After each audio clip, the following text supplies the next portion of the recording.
ओम शांति। ओम शांति। आज की तारीख है 29 जून 2020। साकार महावाक्य बाबा कहते, मीठे बच्चे, भविष्य ऊंच घराने में आने का आधार है पढ़ाई। भविष्य में आपका जन्म ऊंच घराने में हो, इसका आधार है पढ़ाई। इस पढ़ाई से ही तुम बेगर टू प्रिंस बन सकते हो। इस पढ़ाई से ही तुम बेगर टू प्रिंस बन सकते हो।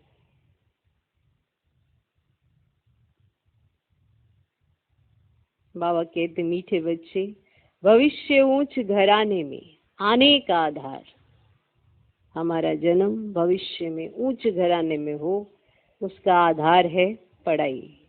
है ना। इतना ज्ञान रतन आप अपने अंदर धारण कर लें, जो ज्ञान रतन कल ऊंच घराने में ले जाएंगे। है ना वंडरफुल ये बात। इस समय भगवान हमें पढ़ाते हैं, समझाते हैं, सिखाते हैं। जितना हमारी बुद्धि में धारणा होती है, जितना हम ज्ञान रत्नों का दान करते हैं, जितना उनको ग्रहण करते हैं, उतना ही हम भविष्य में ऊंच घराने में जाएंगे। ये पढ़ाई धारणा की है कि आपने धारण कितना किया। ये कॉपी किताब या पेन पेंसिल, इसकी पढ़ाई नहीं है। इसका एग्जाम हर दिन होता रहता है कि जो पढ़ा है वो प्रैक्टिकल में आपने करके दिखाना होता है। जो आप सुन रहे हैं वो कितना आपकी धारणाओं में है। तो भविष्य ऊंच घराने में आने का आधार है पढ़ाई। इस पढ़ाई से ही तुम बेगर टू प्रिंस बन सकते हो। आज का प्रश्न, गोल्डन स्पून इन माउथ दो प्रकार से प्राप्त हो सकता है, कैसे? गोल्डन स्पून इन माउथ दो प्रकार से प्राप्त हो सकता है, कैसे?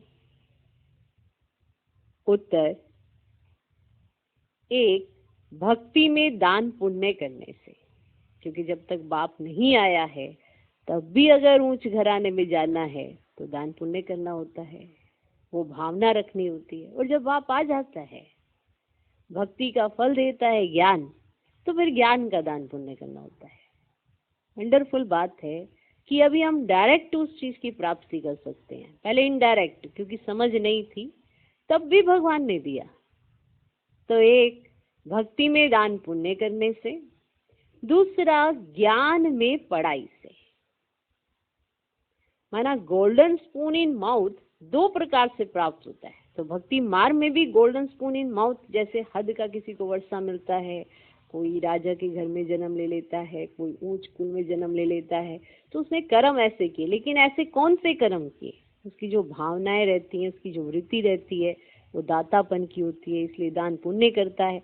तो भक्ति मार्ग में भी उसका फल दिया जाता है कि वो ऊंच कुल में पैदा होता है। तो गोल्डन स्पून इन माउथ होता है। तो सेकंड है ज्ञान में पढ़ाई से। माना ये वो पढ़ाई है जिसकी आपको धारणा करनी है। तो ज्ञान में पढ़ाई से, भक्ति में दान पुण्य करते हैं तो राजा या साहूकार के पास जन्म लेते हैं, लेकिन वह हो गया हद का। है ना, हद का वर्षा एक लिमिट में रहता है वो प्रॉपर्टी। तुम ज्ञान में पढ़ाई से गोल्डन स्पून इन माउथ पाते हो। तुम ज्ञान में पढ़ाई से गोल्डन स्पून इन माउथ पाते हो। ये है बेहद की बात। ये है बेहद की बात। भक्ति में पढ़ाई से राजाई नहीं मिलती। भक्ति में पढ़ाई से राजाई नहीं मिलती। यहाँ जो जितना अच्छी रीति पढ़ते हैं उतना उच्च पद पाते हैं।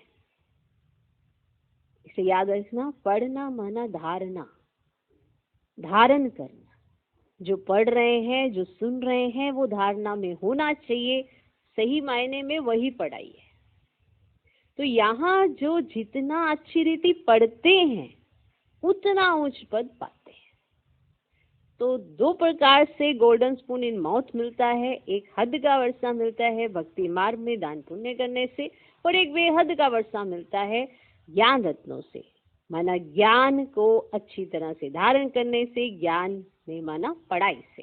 गोल्डन स्पून इन माउथ, ज्ञान का दान करने से, ज्ञान रत्नों का दान करने से, golden spoon in mouth. Okay, कि माना आपका जन्म राजाई कुल में हो। जन्म तो लेना ही है ना, अब किसने कहाँ जन्म लेना है ये उसके अपने कर्म है। अब यही कर्मों पे तो ध्यान देना है। ओके, ओम शांति। मीठे मीठे सिकिलदे बच्चों को रूहानी बाप बैठ समझाते हैं। इनको कहा जाता है रूहानी ज्ञान।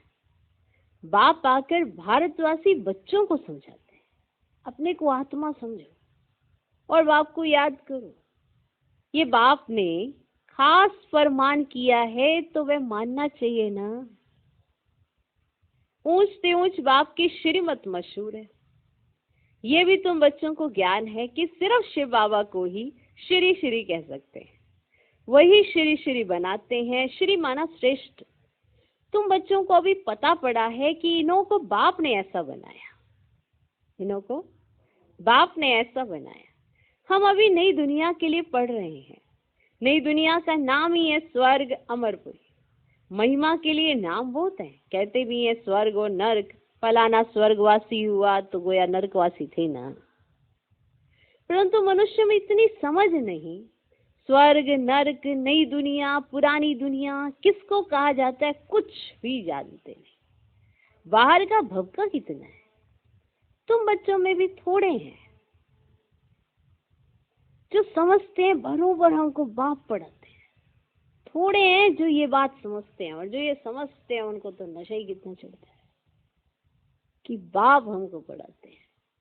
हम ये लक्ष्मी नारायण बनने के लिए आए हैं। हम बैगर टू प्रिंस बनेंगे। पहले पहले हम जाकर राजकुमार बनेंगे। ये पढ़ाई है। जैसे इंजीनियरिंग, बैरिस्ट्री आदि पढ़ते हैं ना, तो बुद्धि में रहता है कि हम घर बनाएंगे, फिर ये करेंगे, जब हमारे पास पैसे आएंगे हम बैरिस्टर बन जाएंगे, तो फिर हम कमाई करेंगे, फिर उसके बाद हम घर बनाएंगे, फिर ये चीज़ लेंगे, फिर ये चीज़ लेंगे। जब पढ़ रहे होते हैं ये सारी प्लानिंग तब चल रही होती है। फिर ऐसे करेंगे, ऐसे करेंगे। हर एक को अपना कर्तव्य स्मृति में आता है। तुम बच्चों को जाकर बड़े ऊंच घर में जन्म लेना है इस पढ़ाई से। जो जितना जास्ती पढ़ेगा उतना बहुत ऊंच घर में जन्म लेगा। जन्म कैसे होगा, किसका जन्म कहाँ, ये कौन तय करता है? क्योंकि देखो, जहां जिसका जन्म होता है वो आत्मा ने शरीर धारण किया, ना उसको कोई जानता है ना वो किसको जानता है। शरीर पैदा हुआ, धीरे धीरे धीरे धीरे उससे लगाव हो जाता है। कोई भी हो, आत्मा क्या पता कौन है। पता लगे पड़ोस में जिससे पहले लड़ते थे उसने शरीर छोड़ा और 6 महीने के बाद अपने घर में आया, तो बताओ कुछ पता? उसका हो गया, उसके साथ हिसाब किताब था तो वो आ गया आपके पास। अब बताओ किसको कहाँ पता कि किसने कहाँ किससे क्या हिसाब जोड़ा जो लेने आया है? पता है? किसी को पता है? मुझे बड़ा ये वंडरफुल, ये वाला खेलना बड़ा वंडरफुल लगता है कि माना कैसे जन्म, कितना वंडरफुल खेल है ये। कौन कहाँ जाके अपना हिसाब कैसे लेगा किसी को नहीं पता, पर लेगा जरूर, क्योंकि जन्म लेगा। और जन्म तो मिलना ही है, जन्म तो मिलना ही है। अब वो जब जन्म लेगा फिर वो बड़ा होगा, फिर उसके इर्द गिर्द कई चीजें आएंगी, तो वो हिसाब लेगा। पर कैसे लेगा?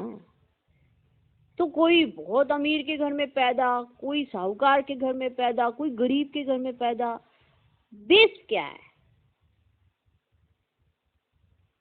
बेस है उसका आज कि उसने क्या किया, कैसा किया, कैसा कमाया, क्या अपने खाते में डाला, जिसकी वजह से उसने अगला जन्म लेना है।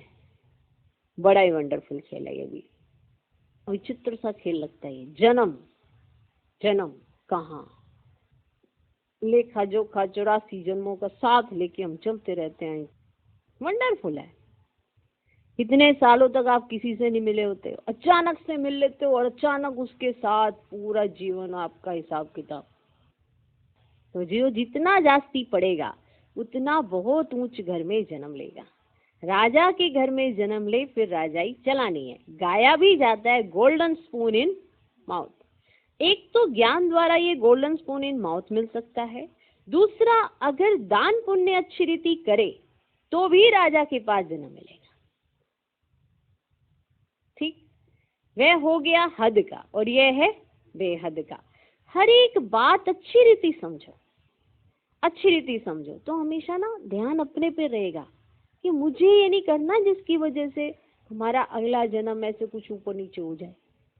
तो अच्छी रीति समझो, कुछ भी समझ ना आए तो पूछ सकते हो, नोट करो ये बातें बाबा से पूछना है, नोट कर, क्योंकि आप जैसे ही बाबा के पास जाओगे तो भूल जाओगे, फिर कहोगे पूछना था, फिर भूल जाओगे। इसीलिए एक पेपर रखो और नोट करके रखो। बाबा ऐसे बड़े खेल पाल बाबा बच्चों के साथ करते थे कि अगर आप भूल जाते बाबा के सामने आते ही तो नोट करके रखो, फिर पूछ लेना।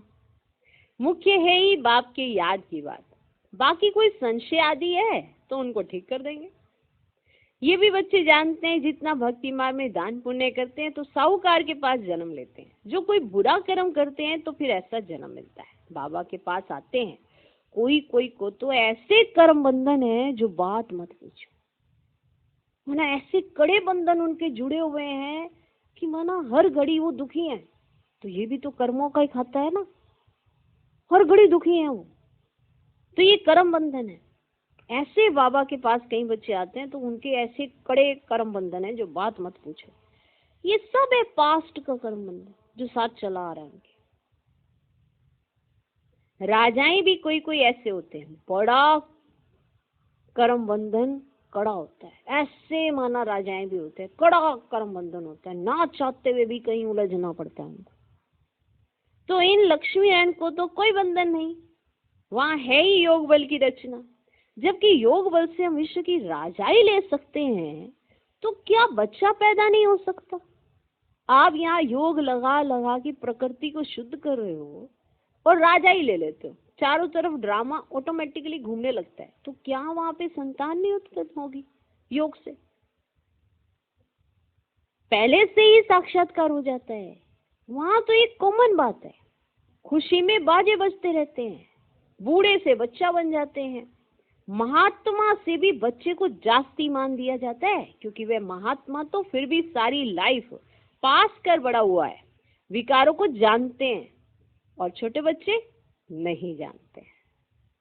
छोटे बच्चे नहीं जानते हैं, इसलिए उनके अंदर कभी भी ना, बच्चों के अंदर घृणा, द्वेष, ईर्ष्या, वैर, विरोध ये कुछ नहीं होता।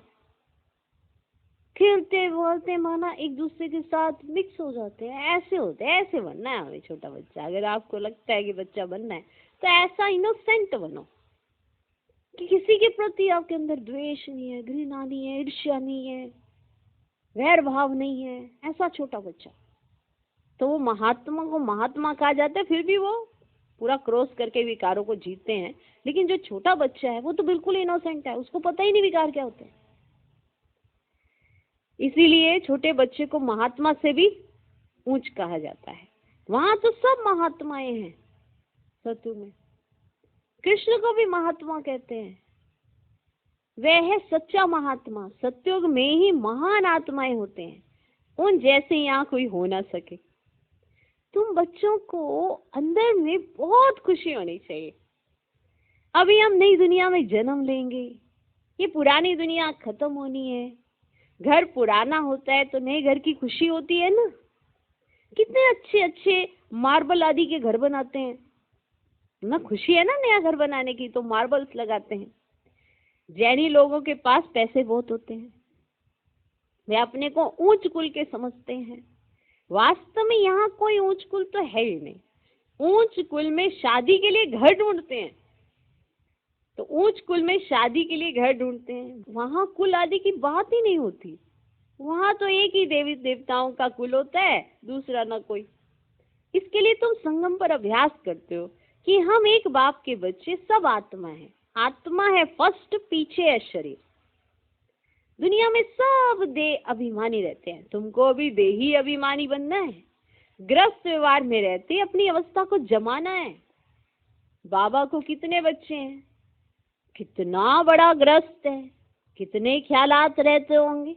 आपकी गृहस्थी क्या क्या गृहस्थी, 1 2 4 5। बाबा की गृहस्थी देखो, बाबा को भी तो कितनी फिक्राते रहती है, फिर भी बाबा कभी परेशान हुए?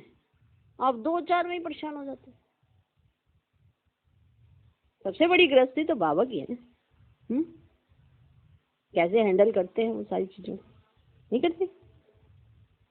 बाबा को कितने बच्चे हैं, कितना बड़ा ग्रस्त है, कितने ख्यालात रहते होंगे। इनको भी मेहनत करनी पड़ती है। मैं कोई सन्यासी नहीं हूँ, बाप ने इनमें प्रवेश किया है। ब्रह्मा विष्णु शंकर का चित्र भी है ना। अब आप सोचो, इतना बड़ा ग्रस्त है, किसका कुछ, किसी का कुछ, किसी का कुछ। समस्या खुद में है।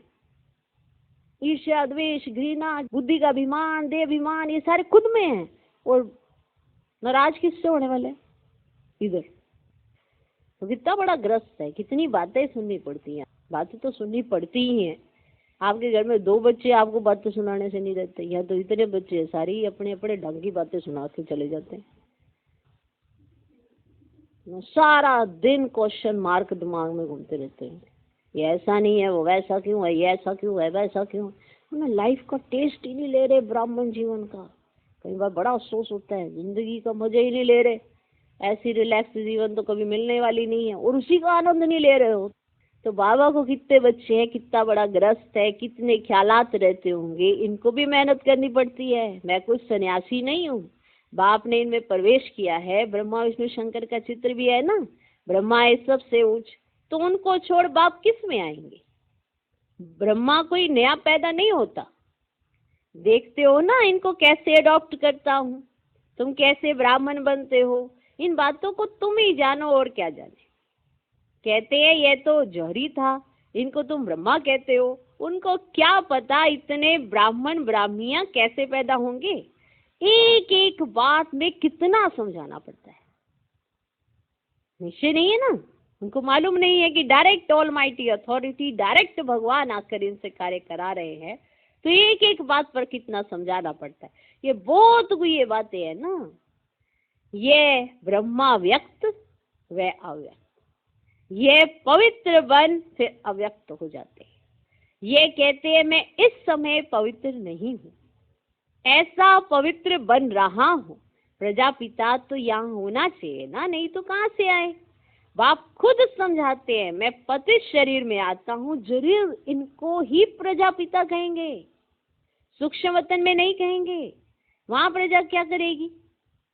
ये इंडिपेंडेंट पवित्र बन जाते हैं। जैसे ये भी पुरुषार्थ करते हैं, वैसे तुम पुरुषार्थ कर इंडिपेंडेंट पवित्र बन जाते हो। हर एक अपने लिए, स्वयं के लिए पुरुषार्थ कर रहा है, इनके लिए नहीं कर रहे हो आप, ना ही भगवान के लिए कर रहे हो।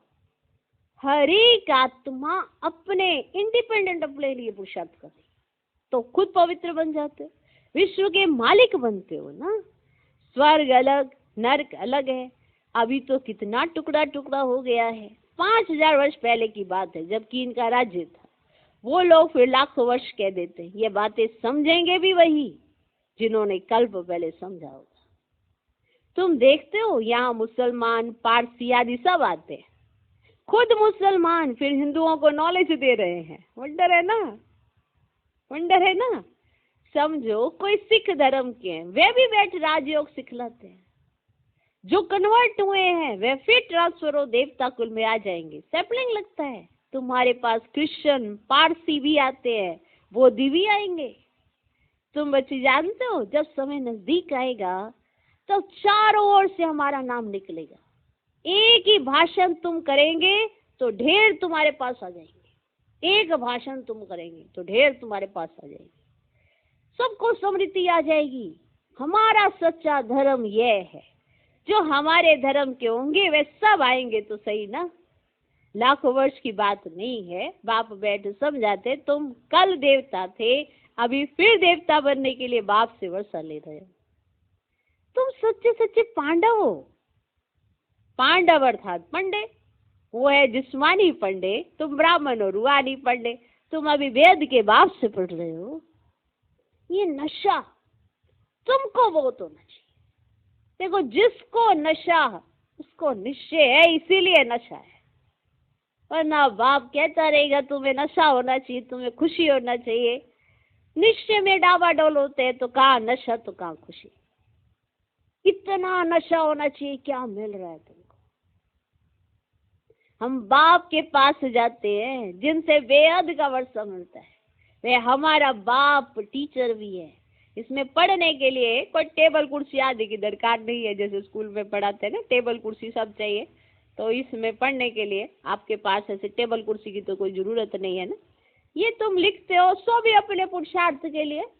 ये जो आप लिख रहे हो कापी पेन ये ऐसे, ये सब भी अपने पुरुषार्थ के लिए कि बाद में आप पढ़ सको। बाबा तो सुना रहे हैं, तो ये आप अपने पुरुषार्थ के लिए लिखते हो, बाप के लिए नहीं लिखते हो।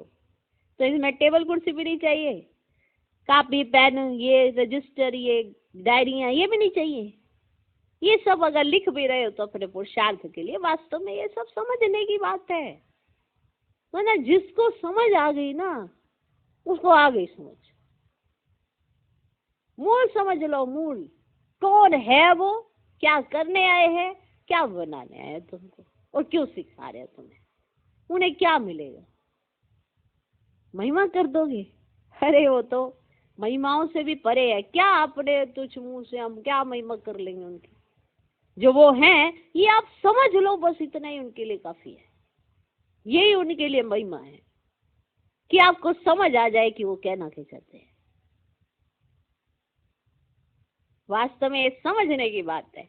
शिव बाबा तुमको पत्र लिखने के लिए पेंसिल आदि उठाते हैं। बच्चे समझेंगे शिव बाबा के लाल अक्षर आए हैं, है ना। बाबा भी पत्र लिखते ना तो लाल, तो बच्चे समझेंगे शिव बाबा के लाल अक्षर हैं। बाप लिखते हैं रूहानी, बच्चे भी समझते हैं रूहानी बाबा। वे बहुत ऊंचते ऊंच है, उनकी मत पर चलना है। बाप कहते काम महाशत्रु है, ये आदि मध्यांत दुख देने वाला है। उस भूत के वश मत हो, उस भूत के वश मत हो, पवित्र बनो। बुलाते भी हैं, हे पतित पावन, तुम बच्चों को भी बड़ी ताकत मिलती है राज्य करने की, जो कोई जीत पा ना सके। तुम कितने सुखी बनते हो, तो इस पढ़ाई पर कितना टेंशन देना चाहिए। हमको बादशाही मिलती है। तुम जानते हो हम क्या से क्या बन रहे हैं। भगवान वाच है ना, मैं तुमको राजयोग सिखलाता हूँ, राजाओं का राजा बनाता हूँ। भगवान किसको कहा जाता है यह भी किसको पता ही नहीं। आत्मा पुकारती है ओ बाबा, तो मालूम होना चाहिए ना वे कब और कैसे आएंगे। मनुष्य ही तो ड्रामा के आदि मध्यांत ड्यूरेशन आदि को जानेंगे ना। जानने से तुम देवता बन जाते हो। ज्ञान है ही सदगति के लिए। इस समय है कलयुग का अंत, सब दुर्गति में, और सतयुग में होती है सदगति। अभी तुम जानते हो बाबा आया हुआ है सर्व की सदगति, सबको जगाने आए हैं। कोई कब्र थोड़ी ही है, परंतु घोर अंधियारे में पड़े ना, उनको जगाने आते हैं। जो बच्चे घोर नींद से जग जाते हैं उनके अंदर खुशी बहुत होती है, खुशी बहुत होती है। हम शिव बाबा के बच्चे हैं, कोई किस्म का फिक्र नहीं है कोई फिक्र। जो फील कर लेता है ना इस बात को कि अरे क्या लाइफ है मेरी, किसी भी बात का इस समय फिक्र नहीं है। बाप हमको विश्व का मालिक बनाते हैं, रोने का नाम ही नहीं। ये है रोने की दुनिया। देखो बाबा के पास है खुश मना हर्षित रहने की दुनिया बाबा की है। और अगर कोई भी बाबा के पास रहता रोता है ना, वो कलयुग में चला जाता है। क्योंकि रोने की दुनिया बाबा की दुनिया है ही नहीं। और जो रोता है देहाभिमान के वश रोता है, वो कलयुग में चला जाता है। ये है रोने की दुनिया और वह है हर्षित रहने की दुनिया। उनों के चित्र देखो कैसे शोभने हंसमुख बनाते हैं। जब आपको कॉन्फिडेंस आता है, आत्मविश्वास होता है, बाबा का प्यार आपको समझ आने लगता है और जब आपने भगवान को पहचान लिया होता है तो वो नशा चढ़ता है, तो वो खुशी होती है। तब आपको जाके एहसास होता है कि हमें क्या मिल रहा है। तो फिर इसलिए कहा बाबा ने कि वह है रोने की दुनिया और वह है हर्षित रहने की दुनिया।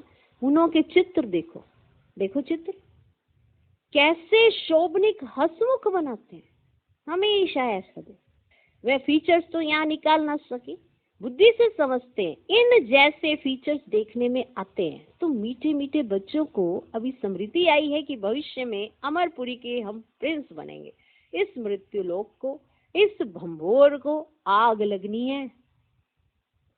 सिविल वार में भी एक दो को मारते कैसे हैं, सिविल वार में भी एक दो को मारते कैसे हैं, किसको हम मारते हैं वे भी पता नहीं पड़ता है। माना जब सिविल वार होती है ना, तो कौन किसको मार रहा है और क्यों मार रहा है ये भी पता नहीं होता, बस मार रहे होते। हाहाकार के बाद जय जयकार होनी है, तुम्हारी विजय, बाकी सब विनाश हो जाएंगे। रुद्र की माला में पिरोकर फिर विष्णु की माला में पिरोए जाएंगे। अभी तुम पुरुषार्थ करते हो अपने घर जाने के लिए। भक्ति का कितना फैलाव है। जैसे झाड़ के अनेक पत्ते होते हैं वैसे भक्ति का फैलाव है। और बीज है ज्ञान। बीज कितना छोटा है, बीज है बाबा। इस झाड़ की स्थापना, पालना और विनाश कैसे होता है यह तुम जानते हो। यह वैरायटी धर्मों का उल्टा झाड़ है, दुनिया में एक भी नहीं जानते। अब बच्चों को बहुत मेहनत करनी है बाप को याद करने की, तो विक्रम विनाश हो। वे गीता सुनाने वाले भी कहते हैं मन मना भव, सब धर्म दे के धर्म छोड़, अपने को आत्मा समझ, बाप को याद कर। मनुष्य इसका अर्थ थोड़े ही समझते हैं। वे है ही भक्ति मार्ग और यह है ज्ञान मार्ग। ये राजधानी स्थापन हो रही है, फिक्र की कोई बात ही नहीं। जिसने थोड़ा भी ज्ञान सुना तो प्रजा में आ जाएंगे। ज्ञान का विनाश नहीं होता, बाकी जो यथार्थ जान पुरुषार्थ करते हैं वही ऊंच पद पाते हैं, वही ऊंच पद पाते हैं। ये बुद्धि में समझ है ना। हम प्रिंस बनने वाले हैं नई दुनिया में। स्टूडेंट इम्तिहान पास करते हैं तो उनको कितनी खुशी होती है। तुमको तो 1000 बार जास्ती अतीन्द्रिय सुख होना चाहिए, है ना। इतनी खुशी होनी चाहिए, इतनी खुशी होनी चाहिए, इतना 1000 गुना तुमको अतीन्द्रिय सुख मिल रहा है यहाँ पे। तुमको तो 1000 बार जास्ती अतीन्द्रिय सुख होना चाहिए। हम सारे विश्व के मालिक बनते हैं। कोई भी बात में कभी रूठना नहीं है, कोई भी बात में रूठना ही नहीं है। ब्राह्मणी से नहीं बनती है, बाप से रूठते। अरे तुम बाप से बुद्धि का योग लगाओ ना, बनी तुम्हारी ब्राह्मणी से नहीं, रूठ गए तुम मुझसे। वंडर लगता होगा ना बाबा को, मना बननी कहीं और नहीं और झगड़ा हमारे। ऐसे ही करते हैं। ब्राह्मणी से नहीं बनती है, बाप से रूठते हैं। अरे तुम बाप से बुद्धि का योग लगाओ ना, उनको तो प्यार से याद करो। बाबा बस आपको याद करते करते हम घर आ जाएंगे। अच्छा, मीठे मीठे सिकिलधे बच्चों प्रति माता पिता बाप दादा का याद प्यार और गुड मॉर्निंग। रूहानी बाप की रूहानी बच्चों को नमस्ते। हम रूहानी बच्चों की भी रूहानी बाप को नमस्ते नमस्ते नमस्ते। Good morning good morning good morning. धारणा के लिए मुख्य सार, पहला पॉइंट, किसी भी बात का फिक्र नहीं करना है, किसी भी बात का फिक्र नहीं करना है, सदा हर्षित रहना है। स्मृति रहे हम शिव बाबा के बच्चे हैं, बाप आए हमें विश्व का मालिक बनाने। स्मृति रहे हम शिव बाबा के बच्चे हैं, बाप आए हैं हमें विश्व का मालिक बनाने। दूसरा पॉइंट, अपनी अवस्था को एक रस बनाने के लिए देही अभिमानी बनने का पुरुषार्थ करना है। अपनी अवस्था को एक रस बनाने के लिए देही अभिमानी बनने का पुरुषार्थ करना है।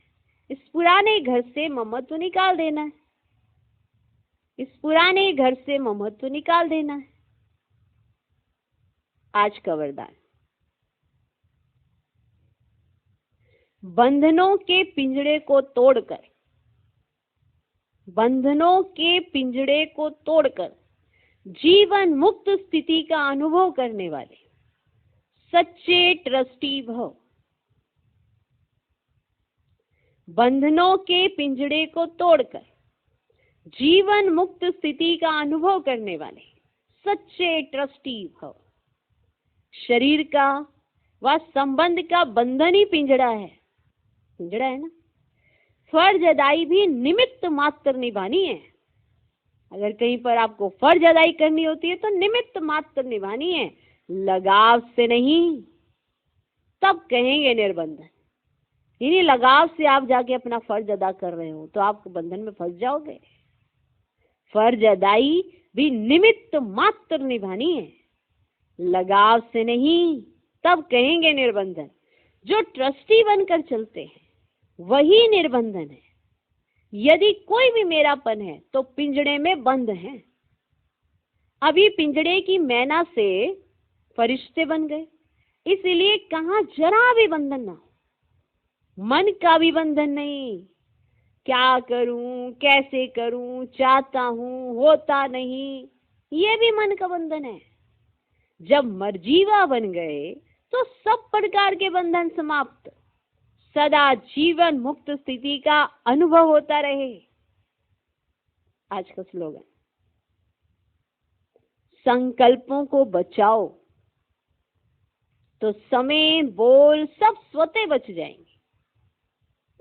संकल्पों को बचाओ, सोचो वही जो करना है, जो नहीं करना वो सोचो ही नहीं। प्रैक्टिस करनी पड़ती है। ऐसा थोड़ा कि यूं ही हो जाता है, पर ये अंदर रखना पड़ता है। सोचें वही जो करना है, जो नहीं करना वो सोचो ही क्यों। कहीं बोलने पे कंट्रोल करते हैं, आप संकल्पों पे कंट्रोल करो। संकल्पों को बचाओ तो समय बोल सब स्वतः बच जाएंगे। ओम शांति।